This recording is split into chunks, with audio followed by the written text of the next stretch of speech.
Seperti yang sudah kita ketahui, Rusia merupakan salah satu bagian dari Uni Soviet yang sudah terpecah.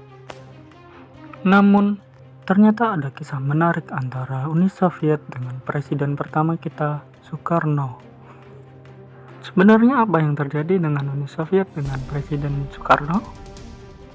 Sekitar tahun 1961, Perdana Menteri Uni Soviet Nikita Khrushchev mengundang Presiden Soekarno datang ke Moskow. Perdana Menteri Uni Soviet ingin menunjukkan kepada Amerika Serikat bahwa Indonesia berada di belakang blok timur. Pada saat itu sedang terjadi perang dingin yang terjadi antara blok barat dengan Amerika Serikat dan sekutunya melawan blok timur dengan Uni Soviet. Presiden Soekarno menjadi dilema. Dia tidak ingin Indonesia bisa diatur oleh Uni Soviet. Maka dari itu Presiden Soekarno membuat strategi. Yang mana isi dari strategi itu adalah untuk menemukan makam perawi hadis terkenal Imam Bukhari yang dimakamkan di Samarkand, Uzbekistan. Jika Uni Soviet berhasil menemukan makam Imam Bukhari, maka Presiden Soekarno akan bersedia untuk berkunjung ke Uni Soviet. Tentu saja Perdana Menteri Uni Soviet bingung, siapa Imam Bukhari itu? Karena beliau adalah seorang komunis yang tulen. Maka dari itu, Perdana Menteri Uni Soviet meminta agar Presiden Soekarno untuk mengganti syaratnya. Namun, jika Uni Soviet ingin Presiden Soekarno untuk tetap berkunjung ke Moskow, maka Uni Soviet harus menemukan makam Imam Bukhari tersebut.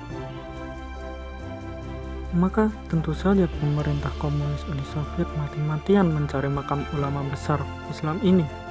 Bukan perkara yang mudah. Perdana Menteri Rusia pun hampir menyerah. Beliau bahkan menawar lagi syarat dari Presiden Soekarno. Tentu saja Presiden Soekarno tetap bersikeras agar Uni Soviet harus menemukan makam Imam Bukhari agar Presiden Soekarno mau berkunjung ke Uni Soviet. Akhirnya, Uni Soviet berhasil menemukan lokasi makam Imam Bukhari yang pada saat itu kondisinya sangat memprihatinkan dan tidak terawat untuk ukuran seorang ulama besar.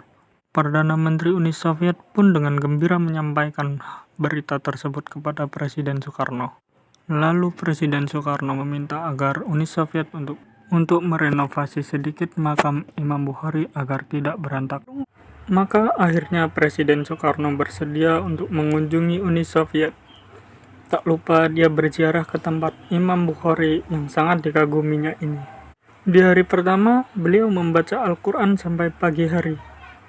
Dan di hari kedua, beliau mulai berkunjung ke makamnya Imam Bukhari. Kemudian, di hari ketiga, beliau baru berkunjung untuk kenegaraan. Pada saat itu, pihak Barat pun menilai kunjungan Soekarno ke Moskow bukan cuma untuk urusan politik, melainkan untuk berziarah. Ini juga menunjukkan bahwa Indonesia tidak bisa diatur begitu saja oleh Uni Soviet. Sejak saat itu, hubungan Indonesia dan Uni Soviet menjadi semakin erat. Terjalin hubungan kerjasama yang menguntungkan Indonesia dan juga Uni Soviet. Itu saja kisah sejarah yang bisa kita bahas hari ini. Jika ada pertanyaan atau sejarah lain yang ingin kita bahas, silakan komen di bawah. Dan terima kasih.